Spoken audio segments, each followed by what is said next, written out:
Hi అండి. ఎలా ఉన్నారు అందరూ? మేమైతే ఈరోజు పంచారామాలకైతే బయలుదేరుతున్నామండి. మేము విజయనగరం నుంచి అమరావతికి బయలుదేరడానికైతే మాకు 9 అవర్స్ పట్టింది. 440 కిలోమీటర్స్ అండి. చాలా లాంగ్ జర్నీ. మొత్తం ఆల్ ఓవర్ టూర్‌కైతే మొత్తం 5 ఊర్లు తిరగాలి కదా! పంచారామం అంటే. మాకు 1000 కిలోమీటర్ల దగ్గరైతే అయ్యింది. చాలా అస్సలు రోడ్లయితే ఏమీ బాలేవు. కానీ హైవేకి ఎక్కిందాక మాత్రం చాలా గతకలు అన్నీ చాలా దారుణంగా రోడ్లయితే ఉన్నాయండి. ఓన్ వెహికల్స్ మీద వెళ్ళే వాళ్ళు మాత్రం కొంచెం జాగ్రత్తగా చూసుకొని వెళ్ళండి. ఎందుకంటే ఆ చీకట్లోనే ఎక్కువ జర్నీ ఉంటుంది కదా! చాలా గతకలు గట్ట ఎక్కువ ఉంటాయి. ఇంకా హైవే ఎక్కిన కానించి బాగానే ఉంటుంది రోడ్డు. ఇగోండి నైట్ 12 అయింది. అన్నవరంకి చేరుకున్నాం మేము. విజయనగరం నుంచి బయలుదేరాం కదా! మాకు on the way Annavaram touch అవుతుంది. అమరావతి చేరుకునేసరికి ఒక మార్నింగ్ 6 అయిందండి. అయితే ఇక్కడ స్నానాలు అయ్యి చేసే వాళ్ళకి సదుపాయాలు అన్నీ బాగానే ఉన్నాయి.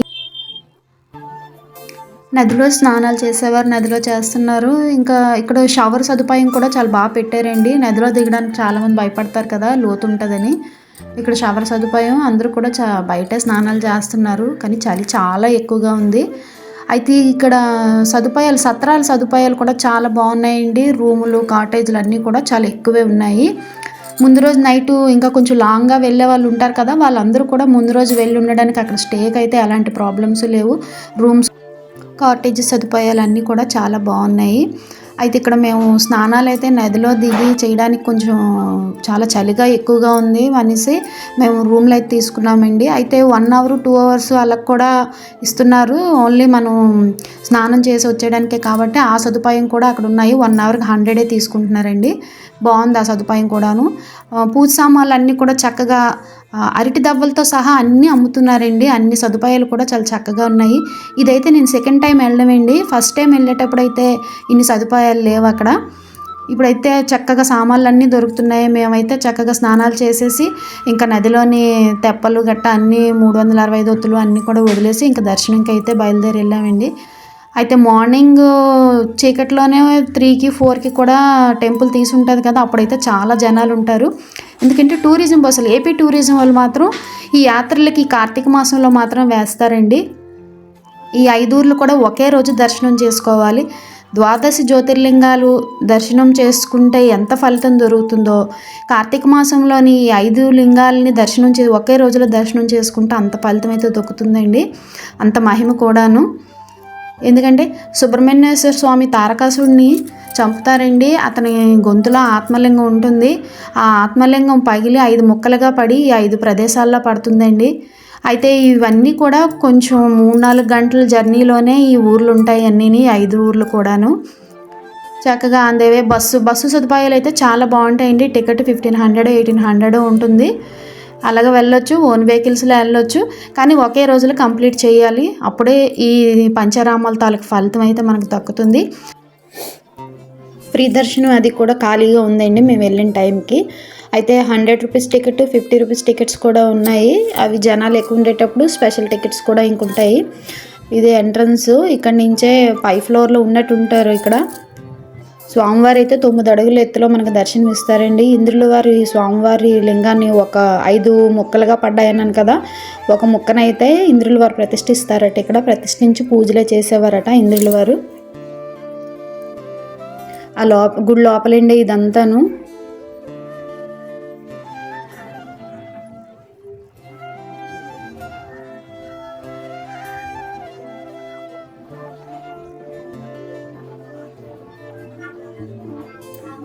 ఇంకా దర్శనం అయిపోయి ఇంక ఇది బ్యాక్ సైడ్ అండి, బయటకు వచ్చాము. కానీ చాలా పెద్ద ప్రదేశం అన్నమాట. గుడి ఆవరణ అంతా కూడాను చాలా పెద్దది. ఈ టెంపుల్స్ మొత్తం పంచారామాలు 5 కూడా చాలా పెద్ద ప్లేసుల్లో ఉన్నాయండి.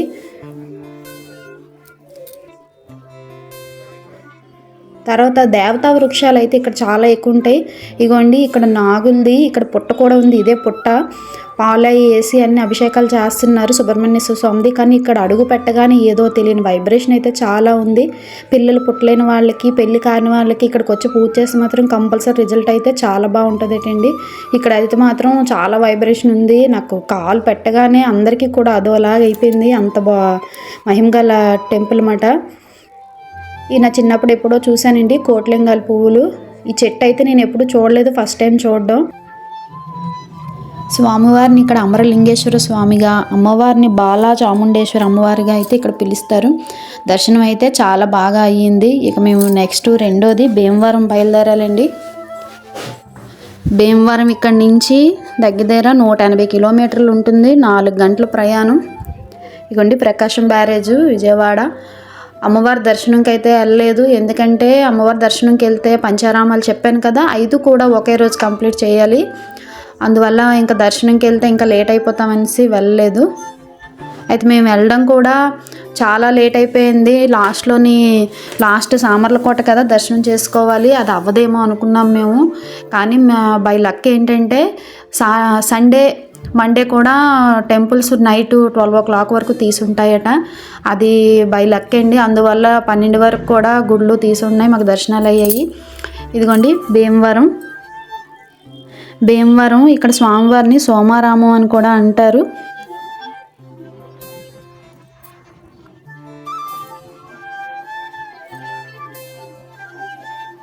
ఇక్కడ కూడా ఫ్రీ దర్శనం గట్ట అన్నీ కూడా చాలా ఖాళీగా ఉన్నాయి, ఎందుకంటే మేము వెళ్ళిన టైమింగ్ కరెక్ట్గా సరిపోయింది మాకు. అందువల్ల మాకు దర్శనాలు అయితే కూడా చాలా బాగా అయ్యాయి, చాలా ఫ్రీగా కూడా అయ్యాయి. ఇంతకుముందు అయితే డైరెక్ట్గా టెంపుల్లోకి పంపించేవారు, ఇప్పుడు ఈ మెట్లై కట్టి ఫ్లైఓవర్లో కట్టి పంపిస్తున్నారు. మరి ఫ్లోటింగ్ అది పెరగడం వల్ల మరి ఏమో తెలియదు నాకు. ఇలా మొత్తం ఇవన్నీ ఐరన్ మెట్లు గట్ట పెట్టి దర్శనంకి అయితే గర్భగుడికి తీసుకెళ్ళి పంపిస్తున్నారండి. ఇక్కడ స్వామివారిని అయితే ఉమా సోమేశ్వరుడిగా పిలుస్తారండి. అయితే ఇక్కడ ఒక మహిమ ఏంటంటే స్వామివారిది, ఈ లింగాన్ని చంద్రుల వారు ప్రతిష్ఠిస్తారు. అందువల్ల అమావాస్య నాడు స్వామివారు రంగు మారుతారండి. అమావాస్య నాడు గోధుమ రంగులోని నలుపు రంగులోకి వస్తారు, పౌర్ణమి నాడు తెల్లగా పాల రంగులో అయితే ఉంటారు. ఇదైతే ఇప్పటికీ జరుగుతుంది ఇక్కడ.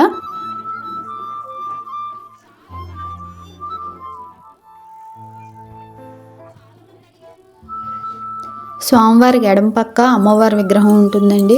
స్వామివారి అలంకరణ అయితే మేము వెళ్ళిన టైంలోనిగా పళ్ళుతో, అన్ని రకాల పళ్ళుతో అయితే చాలా బాగా అలంకరణ చేశారు. అమ్మవారి విగ్రహం కూడా పక్కనే ఉంటుంది. ఆవిడ కూడా చాలా కలగా చాలా నిండుగా ఉంటారు. ఇది కింద ఫ్లోర్లో ఉంటుందండి. పై ఫ్లోర్లోని అన్నపూర్ణాదేవి అమ్మవారిని పెడతారన్నమాట. పై ఫ్లోర్లో అన్నపూర్ణాదేవి అమ్మవారు ఉంటారు. ఇంక ఇవన్నీ గుడి ప్రాంగణంలో అనమాట. ఇక్కడే రావుకేతుల పూజలు, ఇక్కడ కూడా చాలా పూజలు అయితే జరుపుతారటండి. పెళ్ళికాని వాళ్ళకి, పిల్లలు పుట్టలేని వాళ్ళకి, ఆరోగ్యం కావాలన్న వాళ్ళకి చాలా పూజలు అయితే చేస్తారు ఇక్కడ. ఈ టెంపుల్ కూడా చాలా ఫేమస్ అండి. చాలామంది వచ్చి ఎక్కడెక్కడి నుంచో వచ్చి ఈ రావుకేతుల పూజలు అయితే బాగా జరిపించుకుంటారు ఇక్కడ. ఇక్కడ అన్నదానం అయితే ఈ నెల రోజులు కంటిన్యూషన్ అయితే జరుగుతుందండి. మేము వెళ్ళేసరికి కూడా 4 or 5 అయింది. అప్పుడు కూడా పెద్ద పెద్ద ట్రబ్బులతోనైతే వండేసి అందరికీ వచ్చి తినమని చెప్తున్నారు. అయితే ఇక్కడ రూమ్స్ అంటే సత్రాలు, కాటేజీలు గట్టి ఇక్కడైతే ఏం లేవు, ఎందుకంటే భీమవరం టౌన్ మధ్యలో ఈ టెంపుల్ ఉంటుంది. అందువల్ల రూముల సదుపాయాలు అయితే ఇక్కడ ఉండవు. ఇంకా మూడో లింగం అండి పాలకొల్లు. 24 కిలోమీటర్స్ అయితే భీమవరం నుంచి ఉంటుందండి. 1 hour జర్నీ చేసాము. ఇక్కడ స్వామివారి గోపురం అయితే రాజగోపురం చాలా అందంగా ఉంటుందండి. చాలా పొడవుగా చాలా అందంగా ఉంటుంది, మిగిలిన అన్ని గోపురాల కన్నాను. ఇక్కడైతే ఇద్దరు బసవన్నలు భక్తులందరికీ రండి అని ఎదురు చూస్తున్నట్టయితే ఎంత చక్కగా నిలబడ్డాయండి. ఇక్కడ షాపింగ్లు గట్టా అన్నీ చాలా ఎక్కువ ఉన్నాయి. ఈ టెంపుల్ కూడా సిటీ మధ్యలో ఉంటుందండి. ఇక్కడ కూడా రూమ్స్ అన్నీ మామూలుగా లాడ్జీలు దొరుకుతాయేమో కానీ కాటేజీలు అయితే ఏమి ఉండవు ఇక్కడ. ఇక్కడ కూడా దర్శనం అది మాకు చాలా బాగా అయింది. ఇక్కడికి వచ్చేసరికి మాకు చీకటి అయిపోయింది, కొంచెం 6 అయింది. అప్పటికి చాలా జనం ఉన్నారు. ఇక్కడైతే మేము 100 రూపీస్ టికెట్ తీసుకుని దర్శనంకి వెళ్ళాము. ఆకాశదీపంకి అయితే ముందుగుండా రాయించుకునే వాళ్ళందరూ కూడా ఆకాశదీపంకి అయితే కూర్చున్నారు పూజకి. ఇదేనండి మెయిన్ గర్భగుడికి వెళ్ళే తోవ. ఇక్కడ స్వామివారిని కొప్పులింగేశ్వర స్వామి అని పిలుస్తారండి. స్వామివారి అయితే ఈ లైటింగ్ల వల్ల అయితే ఈ రాజగోపురాలు అన్ని గుళ్ళు కూడా చాలా బాగున్నాయండి. ఎంత అందంగా ఉన్నాయో ప్రతి ప్రదేశం కూడాను. అయితే ఇక్కడ స్వామివారిని విష్ణుమూర్తి ప్రతిష్ఠించారండి. విష్ణుమూర్తి గారు ప్రతిష్ఠించి అతను పూజలే చేసేవారట. ఈ లింగాన్ని. మొత్తం 5 ముక్కలుగా అయిందన్నాను కదండి ఆత్మలింగం. 5 ముక్కలు కూడా 5 దిక్కల 5 ప్రతిష్ఠించారండి. ఇంకా దర్శనం అయిపోయిందండి. ఇది గుడి ప్రాంగణం మొత్తం. అయితే ఈ ఊళ్ళో ఉన్న మహిమ ఏంటంటే మొత్తం ముక్కోటి దేవతలు అంటారు కదా, అలాగా గుడి చుట్టూ కూడా ఇగో ఇలా మండపంలాగా ఉంది. ఆ మండపం చుట్టూ కూడా మొత్తం ఈ ఒక్క దేవుడు కూడా వదలకుండా అన్ని దేవుడి ప్రతిమలు కూడా ఉన్నాయండి ఇక్కడ. ప్రతి ఒక్కరు కూడా వాటికి దీపాలు పెట్టి అన్ని పూజలే చేసుకొని వస్తున్నారు. ఇగో జమ్మి చెట్టు అండి. 5 ప్రదేశాల్లో కూడా జమ్మి చెట్లు మాత్రం ఉన్నాయి కంపల్సరీ. వాటికైతే చక్కగా అందరూ దీపాలే పెట్టుకుంటున్నారు. ఇంకా నెక్స్ట్ అండి ద్రాక్షారామంకి వచ్చాము. ద్రాక్షారామం అయితే ఇంకా దిగ్గానే ఎంత అలికిరిగా ఉందంటే ఏదో పెద్ద ఉత్సవాలు జరిగినట్టే అనిపించింది. అంత చక్కగా గుడి ఆవరణ అంతా కూడా లైటింగ్ అది పెట్టి చాలా బాగా డెకరేషన్ అయితే చేశారండి. ద్రాక్షారామం సామర్లకోట 2 కూడా విపరీతంగా లైటింగ్ అయితే చాలా బాగా పెట్టారు. ఈ టెంపుల్స్ కూడా చాలా పెద్దది, చాలా పురాతన టెంపుల్ ఒకటి కదా, దేవతలు ప్రతిష్ఠించినవి అప్పుడులోని. ఇక్కడ కూడా కాటేజీ సదుపాయాలు సత్రాలు అయితే ఇక్కడ ఉన్నాయండి. ఈ టెంపుల్ అయితే ద్రాక్షారామం టెంపుల్ చాలా పురాతనమైన టెంపుల్ అన్నమాట. మొత్తం అంతా రాతి కట్టడమే.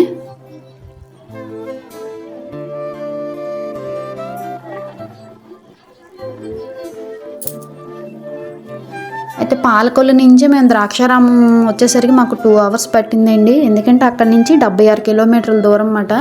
ఇక్కడికి వచ్చేసరికి ఇంకా బాగా లేట్ అయిపోయింది. కానీ జనాల రద్దీ మాత్రం చాలా లేట్ అవుతున్న కొద్దీ ఇంకా చాలా ఎక్కువైతూ ఉన్నారు. ఇక్కడైతే స్వామివారు మనకి 14 అడుగుల ఎత్తులోనైతే దర్శనమిస్తారండి. అది 2 ఫ్లోర్లోని, ఇది కింద ఫ్లోర్ మాట, పైన ఒక ఫ్లోర్ ఉంటుంది. మొత్తం అంతా రాతి స్తంభాలు, ఒక 1000 స్తంభాలు ఉంటాయేమో గుడంతా కలిపి. ముందు పైనున్న స్వామివారిని అయితే మనం దర్శనం చేసుకొని రావాలి. ఆ పైన స్వామివారికే పూజలు గట్ట అన్నీ చేస్తారు. అప్పుడు అది అయిపోయిన తర్వాత కిందని మూల స్తంభం అంటారన్నమాట, అక్కడికి వచ్చి మళ్ళీ కిందన కూడా మనం దర్శనం చేసుకోవాలి. టెంపుల్ మాత్రం నైట్ టైం కాకుండా డే టైం మాత్రం చూడాలండి, చాలా బాగుంటుంది. నేను ఇది సెకండ్ టైం వచ్చాను అన్నాను కదా, ఫస్ట్ టైం కూడా ఇక్కడికి వచ్చేసరికి నైట్ అయిపోయింది. మార్నింగ్ నుంచి అన్నీ చూసుకొని వస్తాము. సామర్లకోట ద్రాక్షారామం వచ్చేసరికి మాత్రం చీకటి అయిపోతుందండి. కానీ గుడి చాలా పెద్దది ఉంటుంది, మనకు అసలు ఒక రోజు కూడా పట్టదు, అంత పెద్ద టెంపుల్ ఉంటుంది. ఇగోండి పై ఫ్లోర్ ఇది. ఇక్కడ స్వామివారిని దర్శనం చేసుకొని అప్పుడు మళ్ళీ కిందకెళ్ళి మనం దర్శనం చేసుకోవాలి.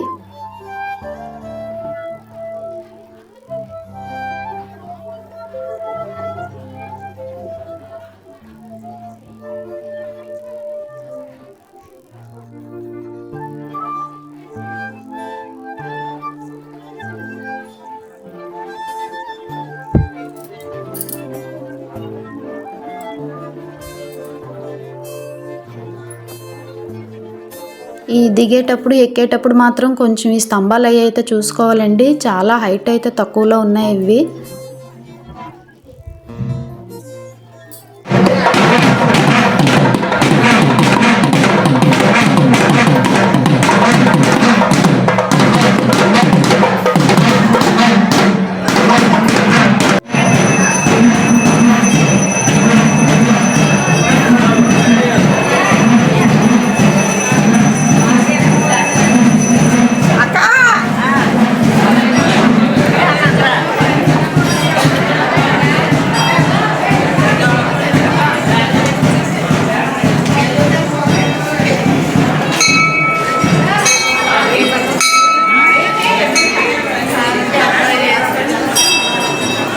ఇది కింద నుంచి కదా వెళ్ళాలి కదా.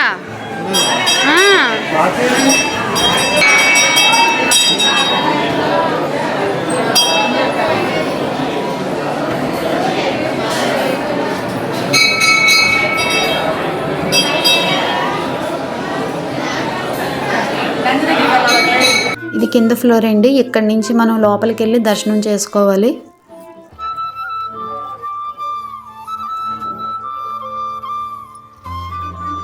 మూల విరాట్ అంటారు, చీకటి స్తంభం అంటారు, ఏవో 2-3 రకాల పేర్లతోనైతే ఈ కిందనున్న లింగాన్ని అయితే పిలుస్తున్నారు.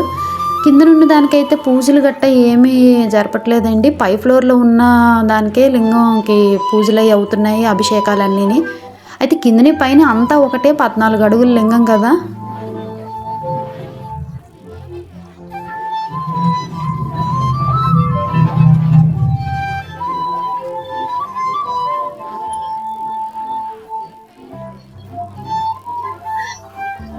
ఈ ప్రదేశాన్ని అంతటిని దక్ష ప్రజాపతి పాలించిందటండి. అందుకే దీనికి ద్రాక్షారామం అని పేరు వచ్చింది. ఒకప్పుడు దక్ష ప్రజాపతి అని ఉండేదట. అది అలాగా వాడుకలోకి ద్రాక్షారామం అని పేరు వచ్చింది.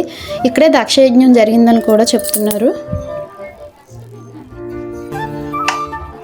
ఇంక ఇక్కడ ఒక ప్రత్యేకం ఏంటంటే ద్రాక్షారామంలోని ఇక్కడ రావి చెట్టు, వేప చెట్టు చుట్టూ మొత్తం నాగులు, జోడు నాగులతో కలిపి రాతితో కట్టి మొత్తం చెట్టు చుట్టూ ఉంటాయండి. ఇగో ఇలాగా.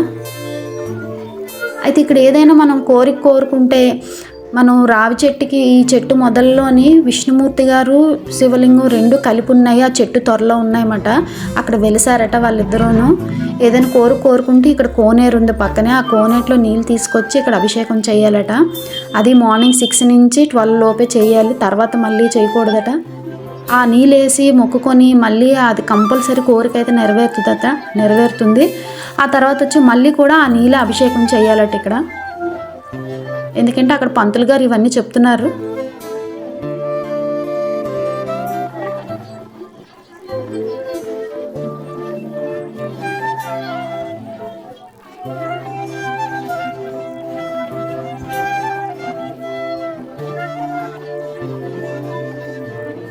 చెట్టు చుట్టూ ఇలాగే ఉన్నాయి. జోడునాగులు అన్నీ కూడా రాతితో కట్టబడి ఉన్నాయన్నమాట. మొత్తం ఈ గుడి అంతటికి కూడా 4 గోపురాలు అయితే ఉన్నాయండి. 4 పక్కల. ఒక తోవ నుంచి వస్తే ఇంకో తోవ అయితే మనం మర్చిపోతున్నాము. ఎటు నుంచి వచ్చాము, ఎటు నుంచి వెళ్ళాం కూడా మనకు గుర్తుండదు. అంత పెద్ద టెంపుల్ ఇది. ఇక్కడ దర్శనం అదైతే చాలా బాగా అయింది. ఇంకెక్కడి నుంచి మేము నెక్స్ట్ సామర్లకోట వెళ్ళాలి. చాలా టెన్షన్ పడ్డాము, ఎందుకంటే ఇప్పటికే మాకు 10 అయిపోయింది. అయితే ద్రాక్షారామం నుంచి సామర్లకోటకు వచ్చేసరికి 1 అవర్ పట్టిందండి. మాకు ఇక్కడ నుంచి 39 కిలోమీటర్స్ పట్టిందన్నమాట. అయితే చాలా టెన్షన్ పడ్డాము. గుడి గట్ట ఏమైనా క్లోజ్ చేసేస్తారేమో అనేసి తెలిసిన వాళ్ళందరికీ ఫోన్లు చేసి కనుక్కుంటే 9 కల్లా క్లోజ్ చేసేస్తారు టెంపుల్స్ అని అన్నారు. అది దర్శనం అవ్వదేమో అనుకుని అయినా సరే ఆ నైట్ ఉండిపోయి ఇంక మార్నింగ్ అయినా దర్శనం చేసుకుని రావాలి అనుకుని బయలుదేరామండి. కానీ చాలా అంటే చాలా లక్కీగా మేము అనుకుంటున్నాము. ఆ రోజు మాత్రం గుడి కంటిన్యూషన్ తీసే ఉంచారండి. ఎందుకంటే చాలామంది భక్తులు బస్సులతోనైతే ఇంకా జనాలు వస్తూనే ఉన్నారు. అప్పుడు అక్కడ మేము రోజు ఇలాగే ఉంటారా అంటే నెలంతట్లోని ఆదివారాలు, సోమవారాలే రాత్రి 12 వరకు కూడా టెంపుల్స్ అయితే తీసి ఉంచుతారట. మిగిలిన రోజులు మాత్రం 9, 8:30 కల్లా క్లోజ్ అయిపోతుందట కార్తీక మాసంలోని. ఎందుకంటే ఈ పంచారామాలు కార్తీక మాసంలో ఫేమస్ కదా. ఈ నెల రోజులు కూడా ఈ గుళ్ళన్నీ కూడా చాలా అలికిరిగా ఉంటాయి. ఇంకా గుడి లోపలికి వచ్చేసాము. ఇగోండి ఇక్కడ కూడా సేమ్ ద్రాక్షారామం లాగే సామర్లకోటలో కూడా స్వామివారు 14 అడుగులు ఎత్తులో ఉంటారు. పై ఫ్లోర్కి వెళ్ళి మనం ముందు ఫస్ట్ దర్శనం చేసుకోవాలి. ఇక్కడ స్వామివారిని అయితే భీమేశ్వర స్వామి అని పిలుస్తారండి. అమ్మవారిని అయితే బాలా త్రిపుర సుందరిగా పిలుస్తారు. ఈ లింగాన్ని అయితే కుమారస్వామి వారు అయితే ప్రతిష్ఠించారు.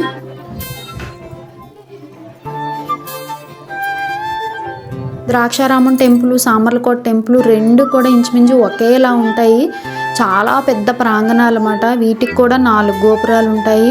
లైటింగ్ అయితే మరి ఇంకా చాలా అద్భుతంగా లైటింగ్లు అయితే పెట్టారండి.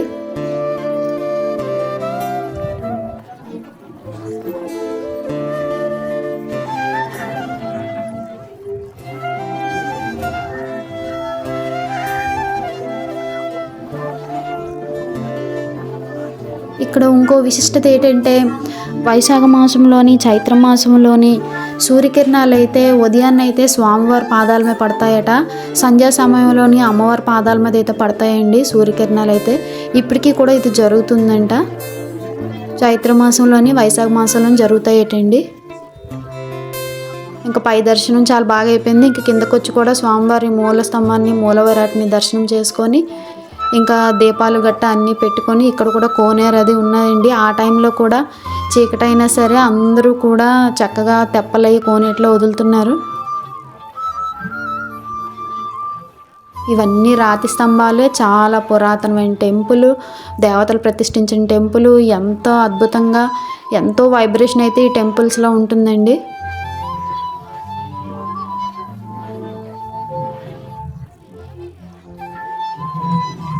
సామర్లకోట అన్నీ అయిపోయేసరికి మాకు 12 అయితే అయ్యింది. అప్పుడు కూడా ఇంకా చాలా జనాలు చాలా బస్సులతోనైతే వస్తున్నారు.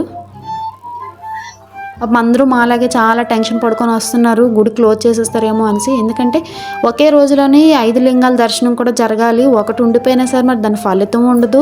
మనకు కూడా చాలా గిల్టీ ఫీలింగ్ ఉంటుంది కదా, అయ్యో ఒకటి ఉండిపోయింది కదా అనేసి. అలాగే చాలామంది టెన్షన్ పడుకొని వచ్చారు. అందుకు భగవంతుడి దర్శనం మాత్రం చాలా బాగా అయ్యాయి. అయితే గుడి ప్రాంగణం దాటి బయట కూడా రాజుల కోటలకి ఎలాగుంటాయో ప్రహరీలు అలాగైతే ఉన్నాయండి ఈ టెంపుల్కి. చాలా పెద్ద పెద్ద ప్రహరీ గోడలు అన్నమాట.